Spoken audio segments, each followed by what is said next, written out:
It's just that I think the public needs to be informed. We need to be told the benefits versus the risk. We need to know what we're facing. Well, the darker side of the polio vaccine, and what nobody knows, is that Jonas Salk has pointed out that in the last 10 years in this country, 2/3 of all the cases of polio have been vaccine-induced. How many cases is that, Bob? How many cases, Bob? Would you not interrupt me for a second? I know that doctors are used to interrupting patients, but not another doctor. Absolutely. Especially another doctor. I think, but let's get. He does make a point that we should also say Sabin is live and live vaccine, and Salk is inactive. Is inactive, as we say in the laboratory. All right. How many was it? They ask. Well, how many people know that the European epidemic of polio, there were about 20 or 30 cases in this country. Now, of course, the American doctors will argue that the reason why polio disappeared in this country was because of the vaccine.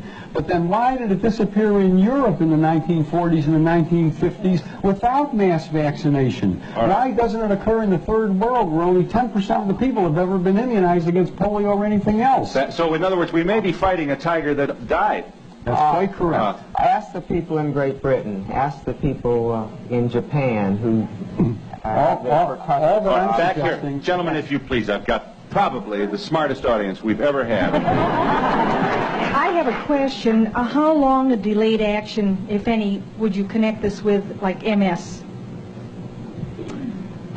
MS a possibility. Would multiple sclerosis be one of the possible results? As a matter of fact, there's a new publication that just came out from John Hoffman, who's a close associate of Tony Morris's, that gives the references linking MS in later life to the early introduction of live virus vaccines like measles and like some of the others that are live viruses. Now, at the present time, I would recommend that anybody who has MS or amyotrophic lateral sclerosis, or any of those degenerative neurologic conditions of later life, carefully review their vaccine histories. I would also like to comment to that, because in connection with my case, I've been doing some research. Let me tell him once again, Ms. Gundy, that you are a Guillain-Barré victim contracted following your receipt of the swine flu vaccination. Yes, and I am in the process of writing a book about my experience, and in the process I've done considerable research.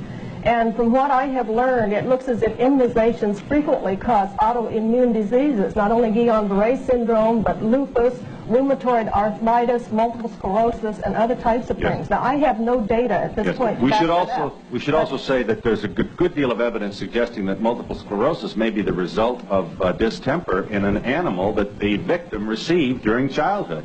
Now, none of this is absolutely nailed to the wall. But that's the problem with this. What's a mother to do with all of these balls in the air and nobody really certain?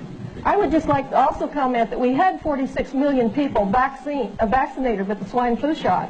And I have written to Ralph Nader's organization. I have written to some of the government organizations trying to get them to do a survey, an ongoing survey, to see if these vaccinations do cause autoimmune diseases or what the reactions are. I can't even get a response because I'm not a doctor, I have no clout, I'm a nobody. Mrs. Grant, why were you shaking your head? Phil, it isn't only with that vaccine, it's with all vaccines. Yes. They are not interested in the adverse reactions. As a matter of fact, if I may, I'd like to invite anyone to write to me if they've had an adverse reaction. I'd like to help the government because they don't want to know, but I would like to know. I am a mother of 3 children, and I have been informed and I've read up on these things. And I chose not to vaccinate my children, but when they get to school, why is it that I have to fight for my rights as a mother and the choice I've made? Let me just quickly, we're long, but that's a very important question. Here are the states in which you either have the totally free decision about whether or not to vaccinate, or we're calling them loophole states, states where they're not going to send your child to solitary if you don't have his card, you know? All right, California. Not all children must be immunized in these states. Some require religious reasons. Some places there is a bureaucratic humma you have to go through to prove that you're this or that. And others it's probably easier. So just for the sake of simplifying this, Colorado, Idaho, Indiana, Iowa, Louisiana, Maine, Michigan, Minnesota, Missouri, Montana, Nebraska, North Dakota, Ohio, Oklahoma, Pennsylvania, Rhode Island, Utah, Vermont, Washington, and Wisconsin. If your state is not on there, it means that your child is going to be left at the kindergarten door feeling very, very much an outcast because he didn't get his immunization shots. And we'll be back in a moment.